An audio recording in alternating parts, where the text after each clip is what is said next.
if you get a horse for anybody, before getting a horse, one must learn it somewhere. That we have to pass it on to the next generation as it has been passed on to us by our ancestors. Tomorrow you will all pass it on to your generation.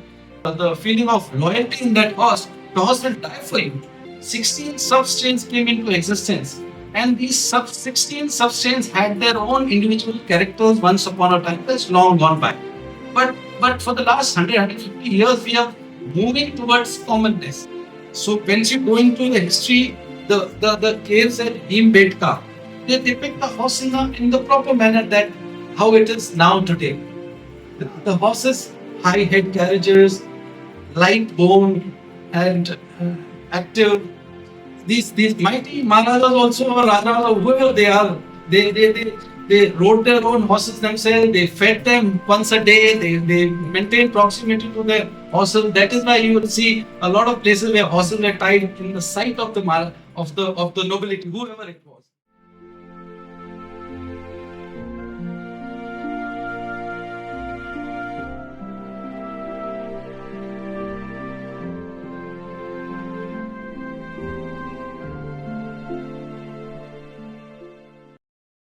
So, I'm happy we have this much crowd.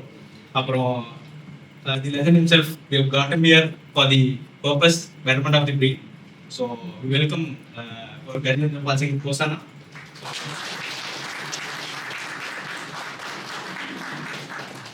So, he is the current president of Marwari Rajasthan, and he has been working roughly somewhere around nearly 40 plus years. So, அவர் நிறைய அந்த ஃபீல்டாக கொடுத்துருக்காரு, we don't know that. And இப்போ running lines, Dilbag ஆனாலும் அலிஷா ஆனாலும் தூஃபான் ஆனாலும், it is his part as well that we are having those lines, seeing those beautiful animals in their character. So we welcome him with wholeheartedly. And then we have I from Mapi. Our வந்துட்டு has been in his young age, he has been some roughly around 15-16 years. He has been into breeding, and he has been under guidance of Gajendra Pal Singhji and Tata. So from Bach, and he has also contributed so much into the breed, and we can see his breeding currently performing in the shows and everything. So we welcome you all, and let's move on to the events. Our president is activated. Yes.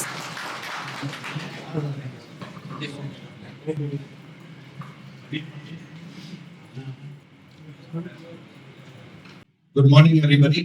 I welcome all of you to join this session organized by these young enthusiasts. But we are so lucky to have such senior dignitaries here from Tirupur and surrounding areas. Well, this horse is such a subject which binds us all together. I have come all the way from Marwar, where it has acquired the name Marwari, just to spread awareness.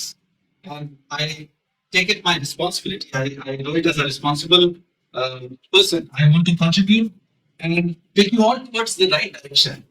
See, when you deal with an animal, this is an animal wealth of the country. This is one of our important things.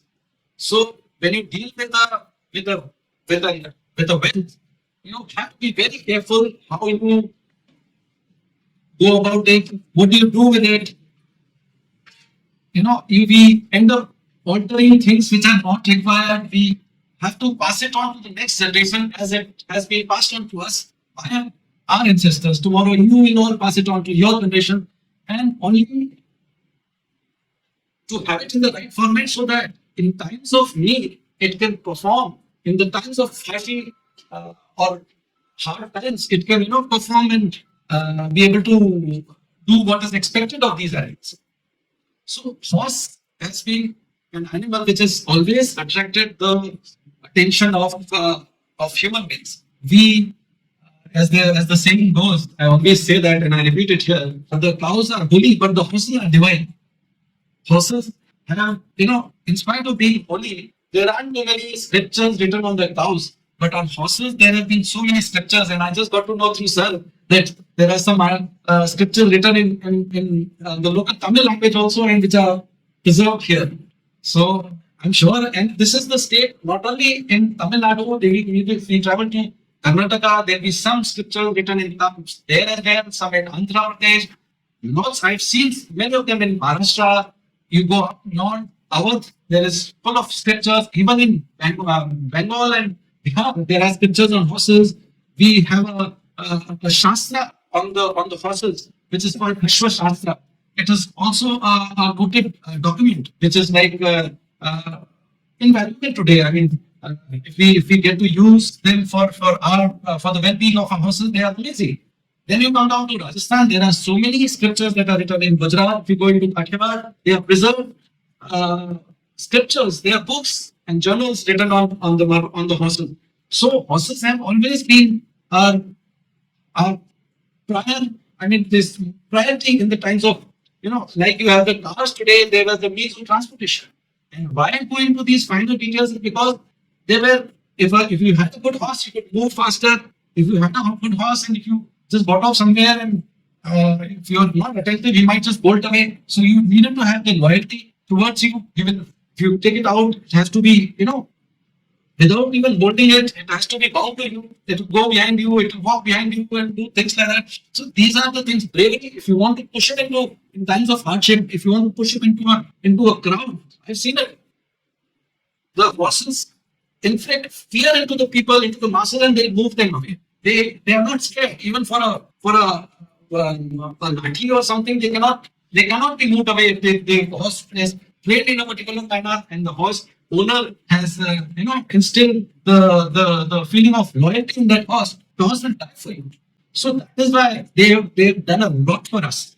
They are responsible for maintaining and keeping alive our civilization, our culture alive, our religion alive. Everything they've done, they've contributed everything for the well-being of the human races. So I feel this is the time to give back to the horses. This is right time, and with everything indigenous today, I may speak.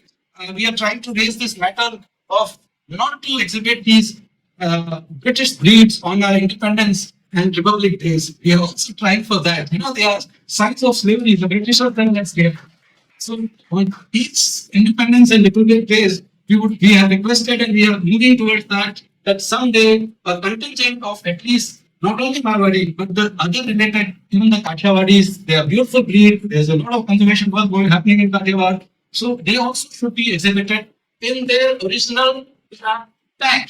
We have lost the tag also. There used to be a saddlery in South. There was a different kind of a saddlery. In Mysore, they were different. In Andhra Pradesh, they used to have some sort of differences. But now, sadly, we have done away with most of our saddlery as well. We've lost our craftsmen who were working for the saddlery and all. And the last lot of these people are also, slowly fading out. So it is the right time we get these things into the notice of governments. Our governments are there to, do welfare for us. And I'm sure if taken up in the right manner, they would act. Even if it is the state government or it is the central government, they would definitely act on these things. Recently, I had a request from the president, estate of India.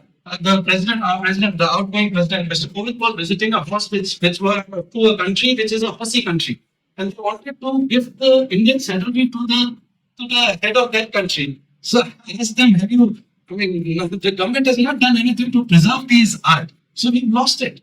So today there is nobody to do that. So slowly they will try and get. There are ornaments in. I'm told there are ornaments, horse ornaments in Tamil Nadu as well. You have some beautiful. They mold into metals and they have these ornaments for horses, the garland, the bangles for the legs, and some many more things. So we can always work as a team to preserve all these things. So now let me introduce all of you to the breed. First of all, I'll go according to the breed.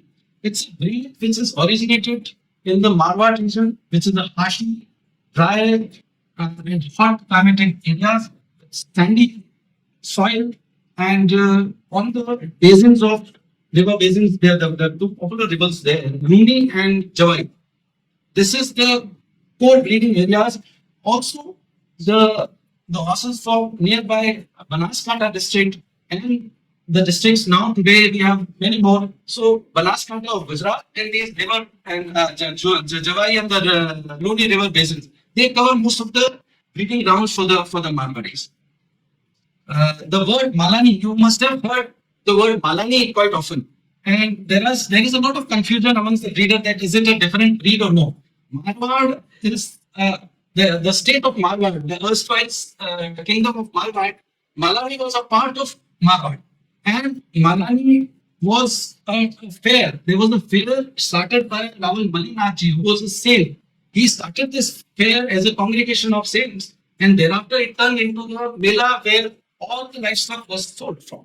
So the horses going out to Delhi, in the markets of Delhi, to Awadh, to Bihar, to Bangla, to South, all these kingdoms, they were reflected out there as horses from Malani, the Mela. The Mela was in Malani. So that is how they acquired the name. But the greater name, the breeding stock, came from all over Marwar to be sold from Malani. So that is why this name has not to be confused with Malani or Marwari. This is one and the same thing. Secondly, when you talk of the breed, it is now a combination of or collection of 16 sub-strains. There are strains also. People develop their own hold, like a good important household. They've developed their breed into a particular use. They wanted comfortable gait. They wanted broader thing. They wanted a fast gallop into science. And whatever so these 16 sub-strains came into existence. And these 16 sub-strains had their own individual characters once upon a time. That's long gone by. But for the last 150 years, we are moving towards commonness. So now, today, they stand as one breed. And although we have variety of horses in them, they all have their characters, some kind of. So we have inculcated them as variety, and they are to be acceptable in the judging process also. As I move on with the speech on Marwadis, I must say that this breed was actually patronized firstly and prominently by the Rajput rulers of Marwar. They have done a lot for this breed, and till date, I mean, we have records in the palace. Recently, we had a seminar, Bharatiya Itihas mein Yug Yugin Ashwath. This Marwari horses in the history of India. So there was a seminar, and where it was found that horses were given away prizes as early as almost 200 years ago. Prices like 2 rupees, first prize for 2 rupees, 5 rupees for the best stallion, best broodmare, it was 3 rupees. Coats and filling were given 2 rupees each. So it started long back. The present Maharaja of Jodhpur's great grandfather, it started during that time and it continued till date. So we have records of these fairs in the state history department, where international scholars come to. There is actually a lot of history department. It's a whole department. It's called the Maharaja Man Singh Pustak Prakash, where you would find a lot of history related to a lot of documents, and scholars from all over the country, and not only country, from abroad also come to do researches on various subjects. They do research on taxation, they do on religion, they do on architecture, some do on water. There's so much matter right there. And everything is got digitalized. They're working in a proper way, so everything is got digitalized, so everything is well preserved. So out there, we found out in that seminar, scholars from AMU, BHU, and Nalanda, all these scholars came and they said that horses from this area have been going all over the country. In fact, abroad also. So, but they used to go under hidden names because one state would not allow the nearby state to become powerful. So the traders used to take it in a dodged way and somehow reach the destination where they were supposed to reach, where there was a demand. But they actually went, and horses for Maratha empires, for down south, even till Tipu Sultan's army, they used to get. But these horses were distributed amongst the generals, amongst the nobility. They could not trade because they were not so much in the numbers, so they could only reach the leaders. So they have been coming all the way from there. So in the recent times, to continue with the work, Maharaja of Jodhpur, Maharaja Gajendra, is a very benevolent person. He is working on not only on horses but education, architecture, music, water, and a lot of things. So horses have been his priority. He has given. We formed the All India Marwar. It used to be the Marwar Horse Society. Now it has become the All India Horse Society for the last so many years now. and we've been given an office in the palace, the main palace, in the Umaid Bhawan Palace. If any of you is visiting Jodhpur, you must go to that office. There's a functional office. Most of these societies run through them. I could say mobiles, but here is a society which is run in a proper manner with a proper office, with a secretary. It's a good compound that is given to us with few rooms, conference rooms, people to maintain documents and everything. So, this is the kindness, and he every year when we organize horse shows, he provides us all the breeders with lunches, with if there is a need, we need money to do something. He gifted us a car also, an Innova to do. He's gifted us a driver also, which is actually the responsibility of the government. But so far, the government has not been able to do so. But here we are lucky to have such a person, and I feel we must. And he wants nothing in return. He wants nothing in return. He exhibits his horses to visiting dignitaries. He shows them as Marwaris. Here are the Marwaris. Please look at them. And this is the society we are doing. So he exhibits them for this thing. He refers our matters to the highest order. So we have a representation in him. So that is why we are thankful to him. If we deal with Marwaris, when we talk about Marwaris, we must try and understand the nearby breeds also. Only then we will be able to differentiate between breeds. So the nearby breeds are nearest is the Ashwath and the Sindhi. And now the thoroughbred is also inching closer to us. So we must try and study these breeds. What are their characters? How do you differentiate between the breeds? So for a layman, it is horse is a horse. I heard it from a very top official. I was attending a meeting in Delhi in the Ministry of Animal Husbandry. One of the officials said, horse is a horse. Why are you cribbing so much about the horse? I said, don't tell us this thing because we'll lose heart. Because at the highest authority, if you say that, we have nowhere else to go. But to the Prime Minister someday when things get all right. So there is a lot of a difference. There is a lot of difference between these breeds. So if you study these breeds, you will be able to decide for yourself that these are the characters of the Ashwath, these are the characters of the Sindhi breed, these are the characters of the thoroughbred. So you will be able to buy the right stock for yourself. I'm here to enhance your ability to understand something which is so. Once you study these horses, it will be very easy for you to put into. You will be able to place a horse where should we go and what goes. So all these breeds need to be understood. I cannot explain and deliberate on those things, but we can come back on those things also. So history, yes, horses have gone to a lot of places. There used to be a lot of wars. There were some areas which consumed horses. The terrain was such that they were harsh on the horses. They were rocky. So the consumption was through the hoof. No hoof, no horse. So people were very careful with their hoofs, of the maintenance of the horses' hooves and all. But yet they got consumed because the war times were such that they did not have the time to shoot them or take them to an easier way out and all. So there was a lot of consumption. There was repeatedly, constant need and supply and demand for these horses. So horses from this tract has gone in the historical times to Mewar, to Delhi, to Awadh, to Marathas, to Deccan, to Tipu Sultan, to Mysore, and to a lot of other South Indian states also. Everybody, a male was found suitable for one of the rulers. I forget the name. He especially ordered that man to come to this part. So it's a smaller story which actually got ignored in time. I'm sure if we go through the documents that Sir has got, I'm sure they'll throw some more light on the horses once they are readable for us. Definitely. Yes, but I'm sure it is a movement of horses, so we'll get to know something. So there are scientists there, they have predicted and written about the Marwari horses that India was not a natural habit. India did not have horses, and all horses came from the Europe.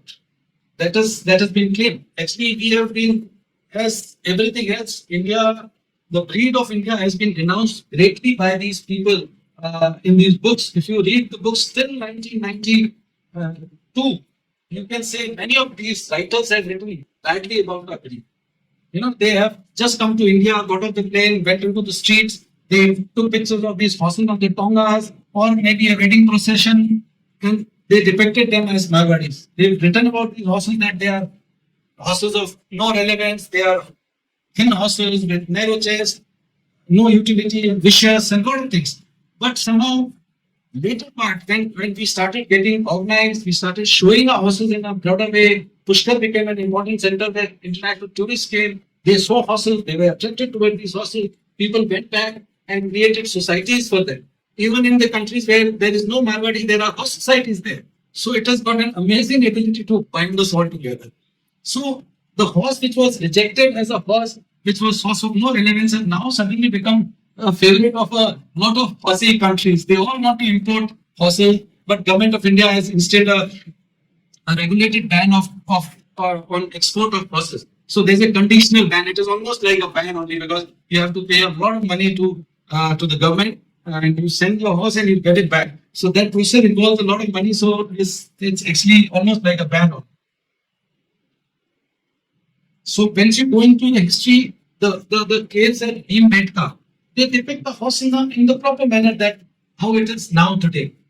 The horses, high head carriages, light bone and active, that kind. So there is a depiction in these caves. They are maybe thousands of years old. So it's a very long thing that they've done. Then Puranas and Mahabharata, Ramayana, they are full of horses. Their chariot competition, their chariot races, they were used in the wars. There was Ashwamedh Yagya.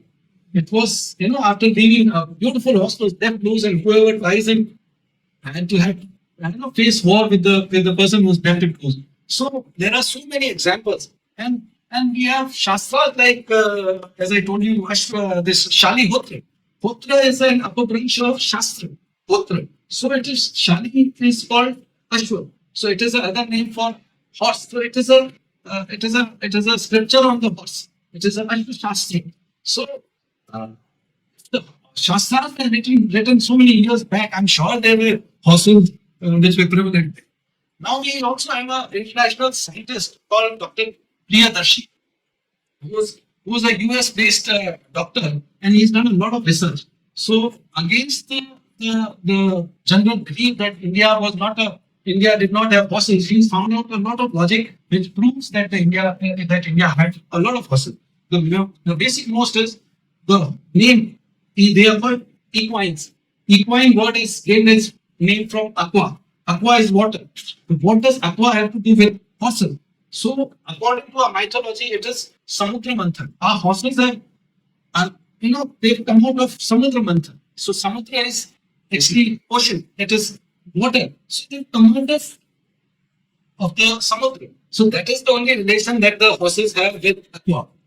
Rest of it, and also by the ice age was finishing, the water ice was melting, the waters were encroaching on the land until late, which is happening. So these horses from the sheep horse, that is one of the logics that he is given. But I suppose that seems to be about this thing.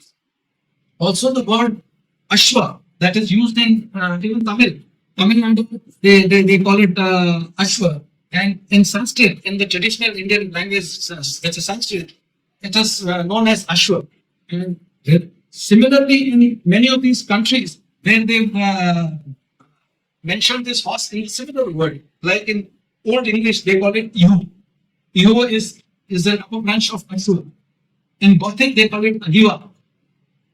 In Hispano, they call it Aspa. In Old Saxon, they call it Ihu. The H is pronounced S. S is actually the show of Ashwa is pronounced as H in informal language, which I am told it is done here as well, and as it is done in our parts also, where they a soap is called sabun, but they generally call it sabun. So S is generally referred to as H. So that may be one of the logics this person has come up with, and they have been mentioned by Marco Polo. Then when he was written, he said it is a very established belief. It was also read by one of the Berber travelers who came to India and they found that Indian horses are very good. So there is a lot that has gone into the history. I mean, they cannot be, now we cannot agree to the fact that they've come from somewhere else. Dr. Parminder, Dr. Priyadarshi has also written about the horse that these are the international writers and horses have branded them into Sivalensis horses or horses of Shivaliks. So Shivalik is a range in our country.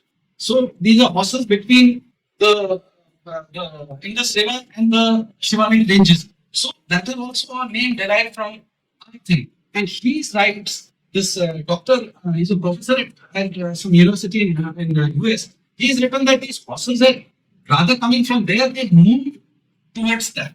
They move from here to Arab, which is actually not an animal habitat. If you consider they've kept them with dates and palms and they've fed them all the best possible things. And it's a beautiful breed, but he proves it that they've gone from here. There's one more writer, this person, Beverly Davis. They have written that most breeds have thoroughbreds in them. Most breeds all over the world means they have thoroughbreds in the sense like they have Barb and they have the Arab and they have Turkish blood in them. But Marwaris and Gajendra have no relation. When they did a research on the genetics of the Marwari, they said that they are away from these blood. So that is one thing which makes us very exclusive, and they do not have that blood is one thing very important for us. There's a book, a long letter, Origin of the Arab Horse by Mornay Anglais. It was printed in Kaidan College of Equestrian Arts in General. They have also mentioned that the Arabian descended from the Shivalik horses. So it is rather the reverse way. So if we are not proud of our own things, people then make proud of their things then. So so that's very important. So and also when the Britishers came into India, they experimented a lot with Indian horse breeding. They wanted to get horses, but it was not easy to get so many horses for their armies and things and all. And you could never understand our horse. Just like women, it is a one-man horse. I've always said this. It is loyal to the person who takes care of him or rides him or whatever. So even in the days of the mighty Maharajas, even the mightiest of Maharajas had to have developed a bond between him and the horse. Because if it is bonded to the caretaker, he will not be loyal to the Maharaja if he takes him to the war. So the bonding was very important for the thing. So these horses, these mighty Maharajas also or Rajas or whoever they are, they rode their own horses themselves. They fed them once a day. They maintained proximity to the horses. That is why you will see a lot of places where horses are tied in the sight of the nobility, whoever it was, whoever was the rich and whatever.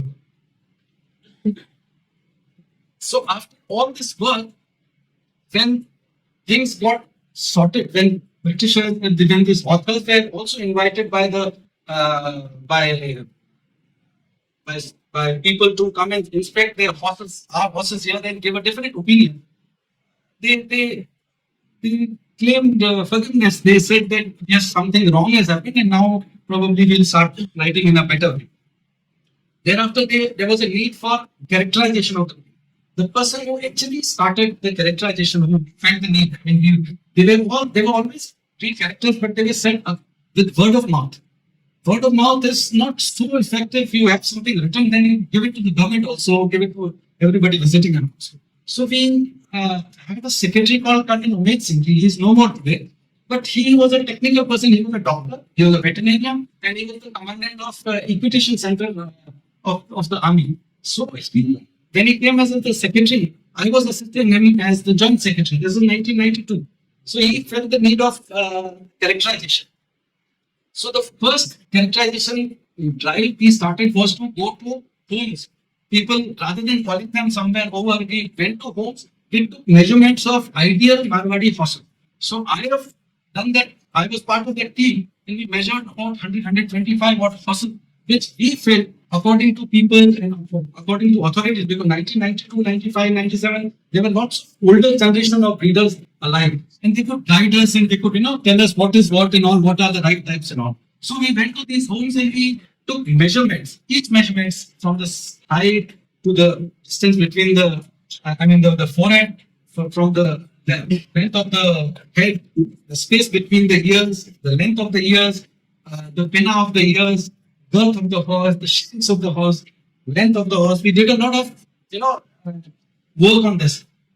So after that work, we went to people also and then interviewed them, took their points, what should be the criteria, how things should go about, how should we do and how should we proceed and all, what are the wrong trends. Even then we asked them what are the wrong trends. So what are the wrong trends? Then they said was to over, people were obsessed by color, kala avrat.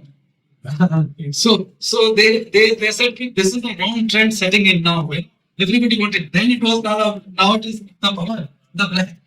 So they wanted it to not to everything becomes a color, like the breed itself becomes color. That's not right. So they said that we have a variety of color in us, so we should maintain all of them. Moreover, then we started the seminar.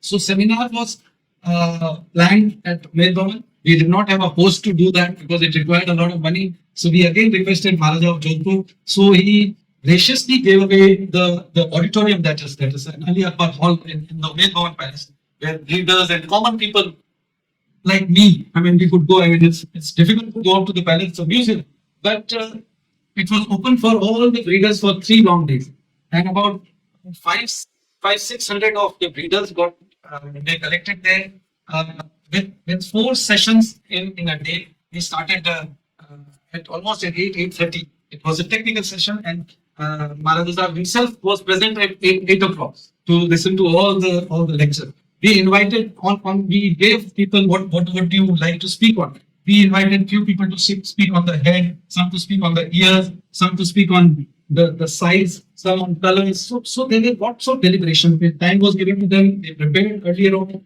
and then we invited people from technical sides also. We invited people from director of ICR. Then animal husbandry was under Indian Council for Agriculture Research. So we invited director of animal husbandry, ICR. We invited director of NDGR, director IBI, Indian Veterinary Research Institute. A lot of these technical institutions, inclusive of our minister, central minister. Then there were the national director, NRC, directors of animal husbandry, government of Gujarat, Punjab, Rajasthan. So then these were the things, and also from Maharashtra. No, from Madhya Pradesh.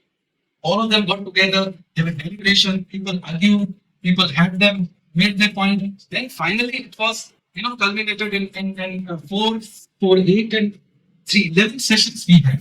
After the 11th session, we concluded the seminar, and we came out in a technical session. We wrote down all the character, and it was approved in them.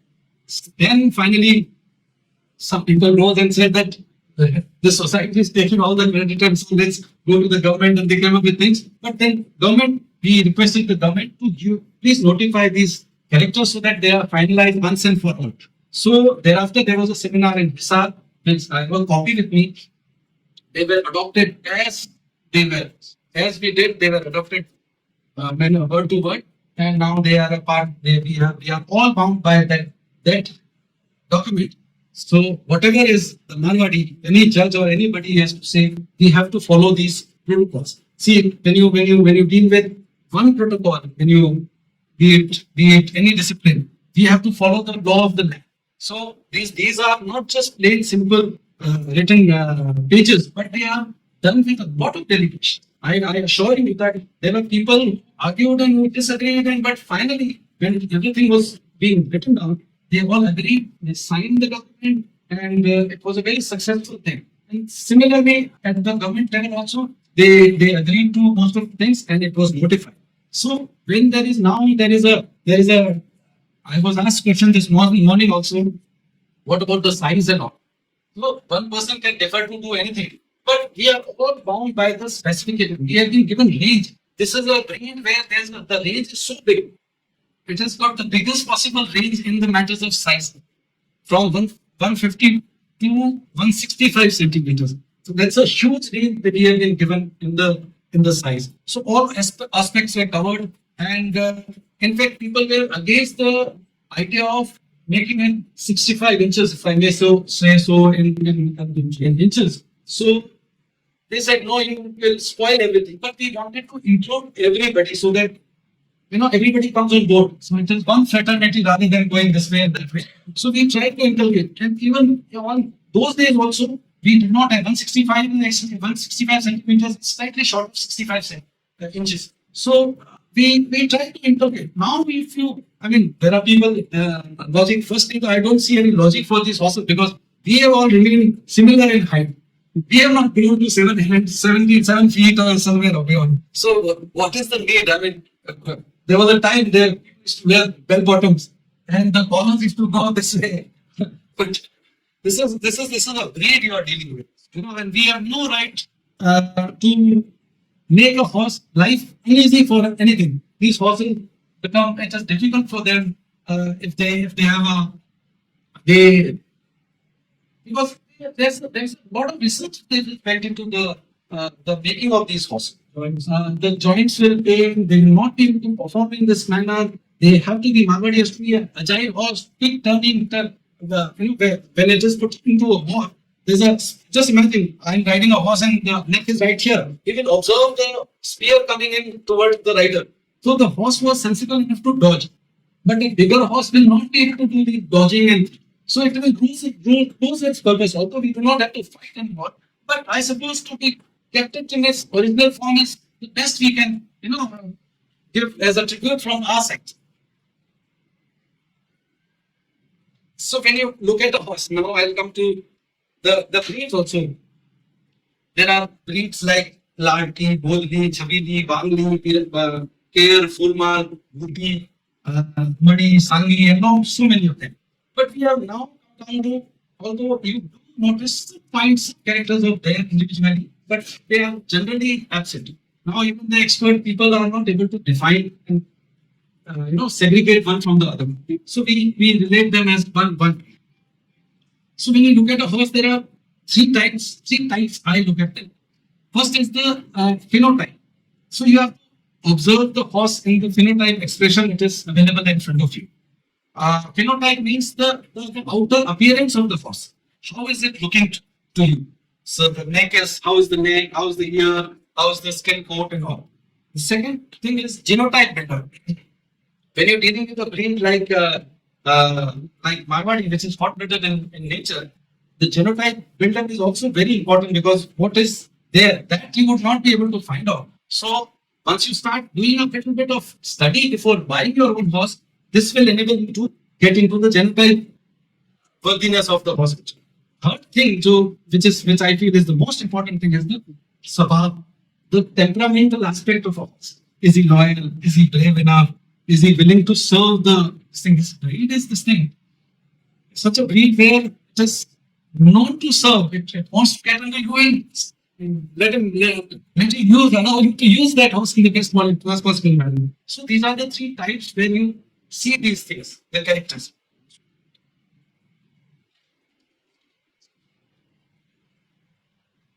Now to differentiate the breed, or rather, I would say I would put it up in this manner that scientifically also there are ways how these horses are useful. If we stick to the characters, these horses are great characters, like starting with the nostrils. It's a very important part of a horse. If you need a horse to perform, see again I come to the same thing. Why do we have horse shows? We conduct horse shows so that we can have the horses in the right manner. Someday when there is a need, we can use their utility in the best possible manner. They will perform for you in the best possible manner. If the nostrils are smaller, I'm sure they will not get enough of oxygen to convert into energy. The blood will not exercise and hence the energy will not be released. So you need to have nostrils which are flaring and without an acute angle even at the neck. There are some necks which are like this way. So there is an acute angle there. So the passage of air to the supply of air to the lungs is slightly obstructed. So that is where the performance also goes down. So you need to have a free flowing supply of oxygen to the lungs. So that is where the throat limits and things are like evenly it is transferred to the thing. Head and neck joint. The area where the neck joins the head is also of a vital importance.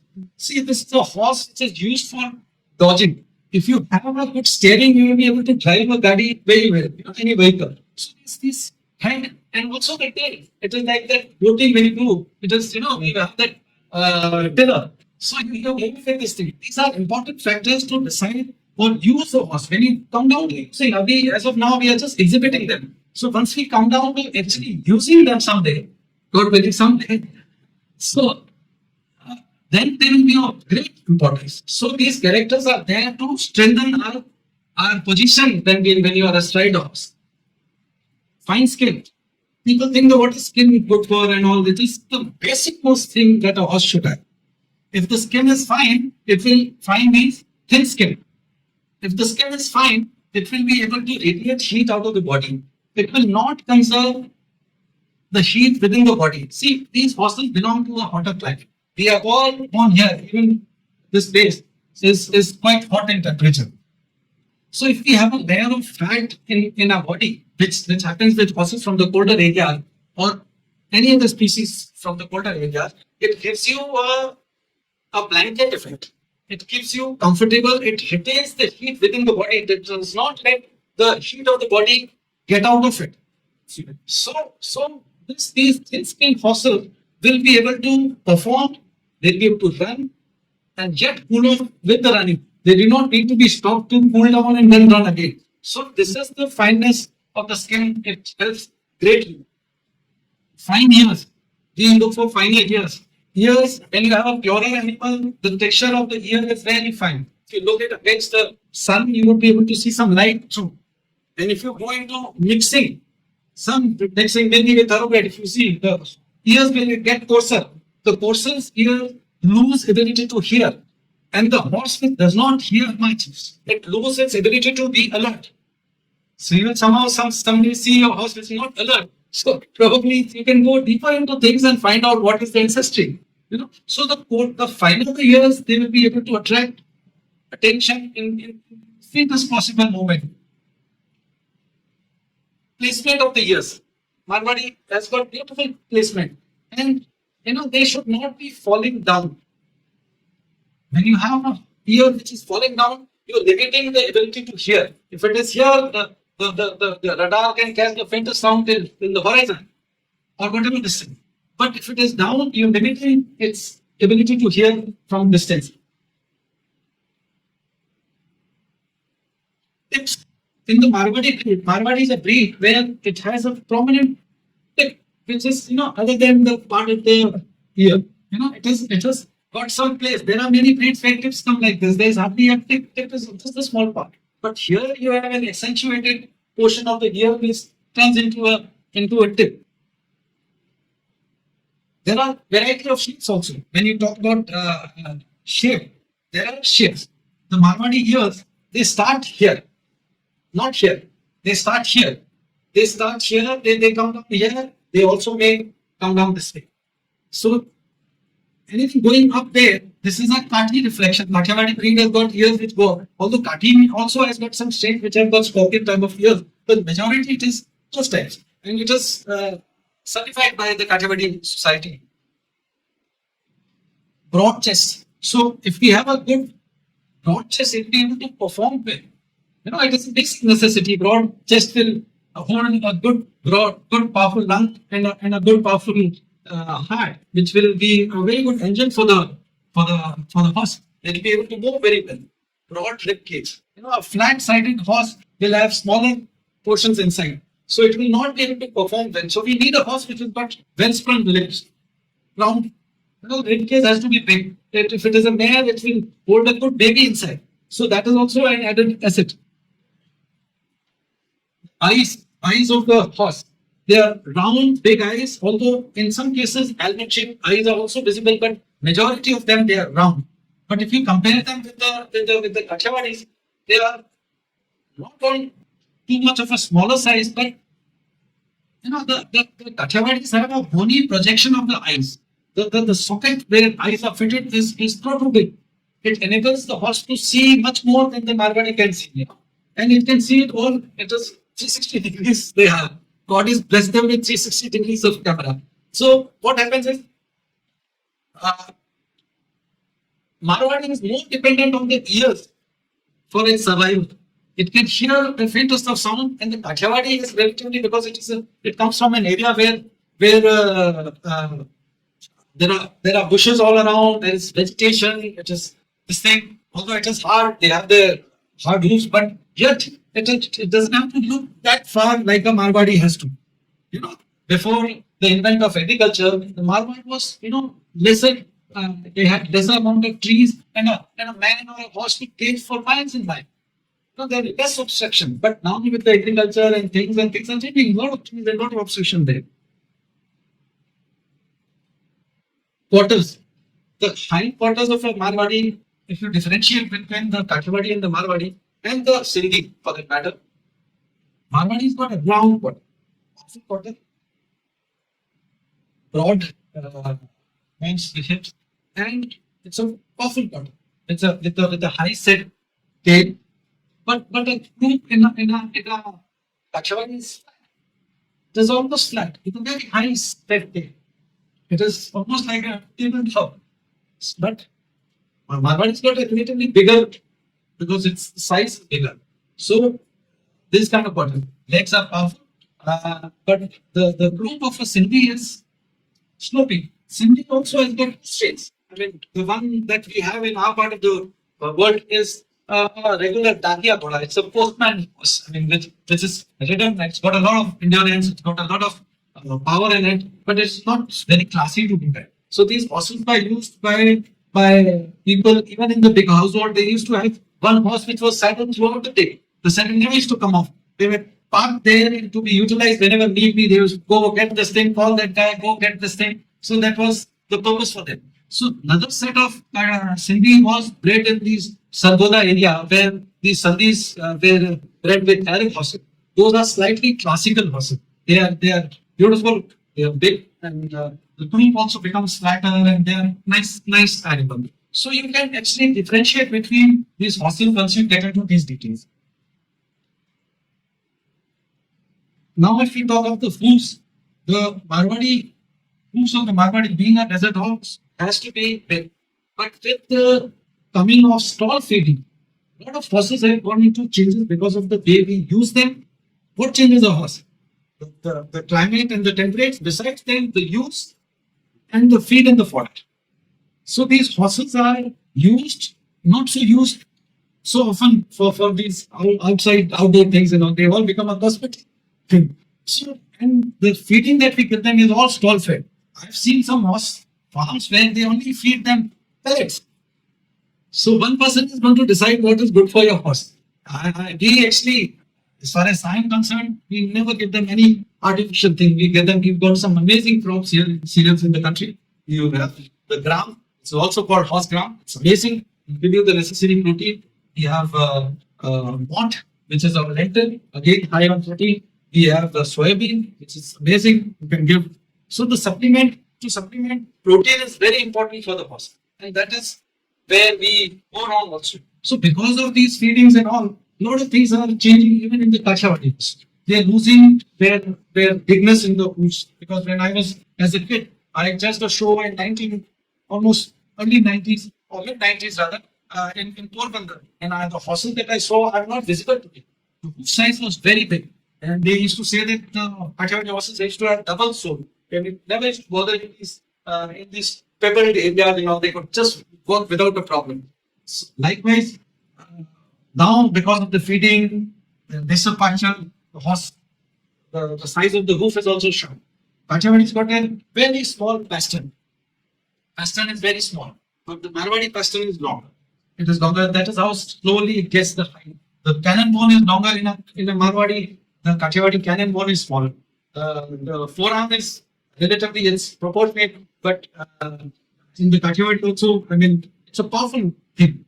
Kathiawadi was known for its breadth in the chest, breadth in the forehead, breadth in the group. They used. I suppose this is lacking today. I've spoken to a lot of people who are authorities on the breed. They also feel the need that they are also undergoing a little bit of change. Yeah, head. So now if you talk of the head of a Marwari, it is a medium long head. It is never a long head. It is a medium long head with a straighter profile. Although there are times when you observe a little bit of convexity, slightly concave on the nasal bone, but never on the forehead. Then you would see some fossils which have, convex foreheads also, but they reflect. This is a reflection of some other breed. So if you once you start evaluating your own fossils, you will learn how this is happening and what is there and what is not. So the Kathiawadi has a forehead which is depressed. It is slightly flattish but depressed, and the eyes are protruding. Marwari has a forehead which is flat. The nasal bone of a Kathiawadi gets narrower there, and many a times they end up having a concavity. The Marwari, the nasal bone is generally flat from the front, broadish at the tip. The muzzle is not so big. So if the muzzle is big in a horse, it is also an indication of some other breed which is not Kathiawadi. Kathiawadi has got a very small muzzle. They say that you can make him drink water out of a hand. Even the Marwari muzzle is supposed to be a small one. But if it is a bigger muzzle, then it is some other breed, maybe Sindhi or maybe some other breed or something. So these are the characters. Now you come down to the cheekbones. The jaws of the horse, these muscle on this thing on the Kathiawadi are very prominent. They're big. They're it's a circular thing. And in the Marwadi, it is an elongated jaw. Elongated jaw.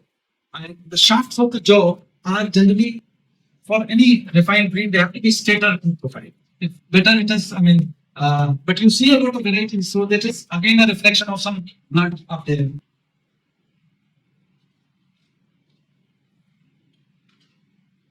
I suppose I shouldn't be expanding too much on the society part, because society is actually doing a lot of work. The Marwari Law Society.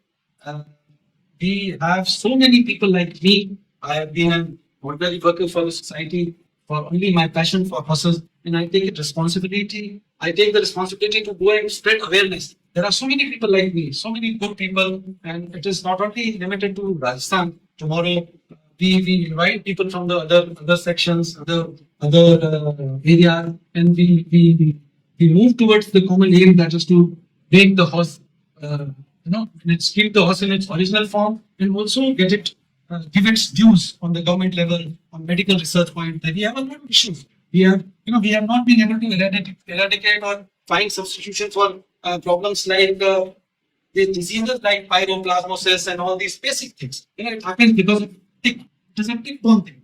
So when you are dealing with breed, tomorrow you want to export it, because of that tick, the countries will not allow a horse to come in. So we have to create some tick-free zone. We have to represent our matters to the government on a serious note. And I myself faced, we had the issue of rhodococcus. So we invited doctors and a panel of veterinarians from Ireland who were working on these horses for a long time. So when we tried all things, we tried our biggest institution, that is the NRC, but we could not come out with an easy answer, and we lost a big number of foals almost 20 years ago. So thereafter, after these doctors and the veterinarians came in, they made us aware of a very basic medicine that is used to deal with rhodococcus. That is very simple, and it is a human drug. That is erythromycin, azithromycin, and clarithromycin, assisted with rifampicin. So these two drugs, if given in tandem, and what doses, it cures the rhodococcus forever. So since then, we have stopped having foal mortalities in horses. So similarly, we are again looking towards research organizations, if they can come out with some way to help us up with pyro, with sarrani, call them. There's so many diseases like this. These are paraprotozoal diseases, and we also need to request governments on platforms that they organize, set up laboratories to collect blood. Till date, as of now, of course, NRC has got a beautiful campus and they're doing a lot of work, but they have a limited fund to do it for people at large. So we need to ask government to make more such disease-specific laboratories where we can all get our blood tests done, so that tomorrow we enable ourselves to export our horses when there is a need. So there is a lot that we want. We have been organizing seminars for judges clinic, for for riders, for endurance. We've invited people from EFI. We invited the chairperson of EFI. No, it's FEI, Federation Equestrian International. She came and gave lectures to our riders. She initiated us to the modern ways of riding. We have our people working in even in Dubai. They want to come and assist us with endurance in times to come. So there's a lot of things that is happening. We have a regular, the society's got a regular riding school also. Currently, it is given to a school. So we have a riding school where boys are trained. We have a place where grooms are also being trained, to earn something for themselves. Of course, stud book is another major thing. Government of India has authorized the Marwari Horse Society, All India Marwari Horse Society, to register Marwari horses and issue passports and maintain the stud book for it. So this is a big responsibility, and we have been successfully doing it for a long time now. And the office, when it comes to the thing, it is very important and very essential that we are very lucky to have such an office which is maintaining all the accounts. We are representing these matters, the issues related to, like I said, adding them to the president bodyguards and things on various platforms. We've also exported 6 horses about a year ago to the government of Bangladesh. We exported 6 horses for the government of Bangladesh, which were to be used as the state carriages for the president of Bangladesh. So there is a more demand for it. We are also again going to start another assist one more group who wants to take these horses abroad. We are also working in art school. The horses that we have, the Marwari we have, were depicted in a wrong manner in the art schools also. The muzzle was a cow muzzle which was added to the horses and all. So we worked with Jodhpur School of Art. Through that, we've also approached the Gajendra and all these people also. So we have rectified that problem with the art school. We are also working with statue makers. So the current statues that have been made, the first one being the statue of Rao Jodha, the founder of Jodhpur, was made according to the strict specification. Anybody visiting Jodhpur, if you go to the fort, you will definitely see that statue. And I personally worked for that statue and some more. Some of them are used by the ministers, and one was told to me that it will be used by the Prime Minister of the country. We also have assisted artists where they have done some kind of frescoes in the new parliament also. So there is a lot of work that is happening in the background. And it is real work. There's nothing to nobody. I mean, it's just a information that I wanted to give you. So coming back to now, the last thing. Sorry. Yeah, we conduct a lot of shows. We've done Pushkar show. We conducted for a lot of years. Then we did Telwara here doing till date. It is one of the oldest fairs of the country, amongst the oldest fairs of the country. From where the beats used to go all over the country. We've assisted Maharashtra to organize new shows like Sarankheda is a very old fair from Maharashtra, and I personally went to turn the Mela into a show, and now it is a very successful Chetak horse show. Where the team is amazing. Munna Dada, he's famously known as Munna Dada. He's taking care of that show and he's done a wonderful job. Fantastic. Then we have a show in Akluj, again in Maharashtra. So that's a Sri Ram horse show. It was again a very successful story by Mohite Patil family. Pal Singhji is taking care of it. He's done it in a proper way. So we assisted them in the best possible manner to do it in a good way. We've done it in Pune race courses. There was a statement that Indians and dogs were not allowed, even indigenous horses were not allowed inside the race course. And today they look towards us to come and organize a horse show for them. So we are having a show in that place also. We did one show in Baramati also, which is the hometown of the ex-agriculture and animal husbandry minister, Mr. Sharad Pawar. It is done by Mr. Ranjit Pawar, where they notified the new breed of horses called B30. They came out with the breed which was prevalent in this area called near on the banks of Bhima Nadi. Bhima is the river. On the banks of this river is this breed called B30, which was used by the soldiers of the Maratha army. And it is a breed now which is notified, and it has also become a horse breed. So we also have organized smaller fairs in the rural parts of Rajasthan, also like the Saila fair and some more, many more. So we have been assisting people. Even for newer patrons, we try, assist them on each matter. I went to a few years ago to Samatpur also, where there were some issues. And it is our duty, we do not want to come every time to decide everything for you. We want you, people from your area with integrity to come up forward, take the responsibility. We'll train them to be judges. They can do the judging part here, rather than getting people, because it is you breeders. That's my duty is just to make you aware of things. So nobody can cheat you. You will be able to buy your own horse with your own thing. If there is any issue, you can contact us. But you should have your own team here.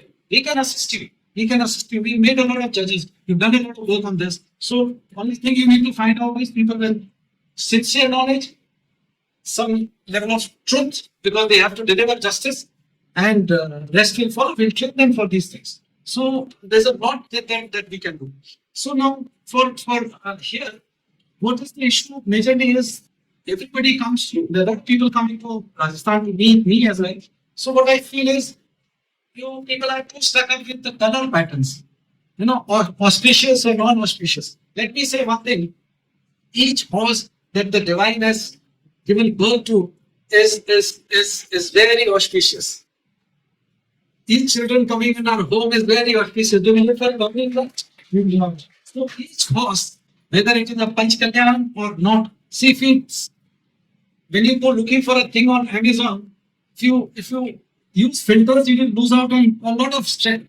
So similarly, if you only look for horses with blazers, only look for horses with Panch Kalyan, you will narrow down your search and refine it to a very small number. And as it is today in the Marwari world, we are facing the problem of bottlenecks. Tomorrow we are short of strains whom to breed with. There's a lot of energy which is being put into this thing. We are working in the background how to get things into this thing, to carry on the generation, to pass it on to the further generation. We must have enough count of team. So by doing that, you are getting into trouble again. So we must not believe in that. They are all auspicious, because I have personally done a survey. The horses with the best and auspicious marking have gone to the poorest of men, and they were quite mistreated, and the owners were bad in condition and all.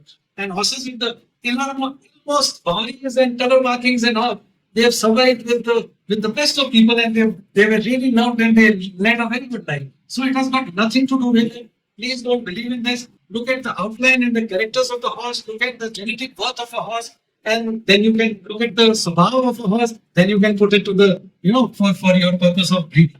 I would also suggest through this audience that we should try and use all our contacts with government, with our all, to put them to use. They are amazing. Like I said, that they are amazing police horses. They are amazing recreational things. If you develop a point where you allow horses, people can earn out of it. The horses will be utilized rather than being fed and testing. They will have a purpose. Then you can also organize events which will attract people. It is your duty to attract and initiate more newer people into the thing. This is not a trade, but if you promote this thing, if you get a group of children and if you put 2 horses, every child will go to the horse. So if you do not take your children to the horses, you are depriving them. They will become better human beings. They will become, masters of the subjects in times to come. So you have to initiate your children to the horses, organize shows for them, organize track races, whatever, do something to do with horses. So this will, keep growing otherwise. So I suppose I've spoken a lot. Now I'll be ready to questions also. If you have any questions, I will reply to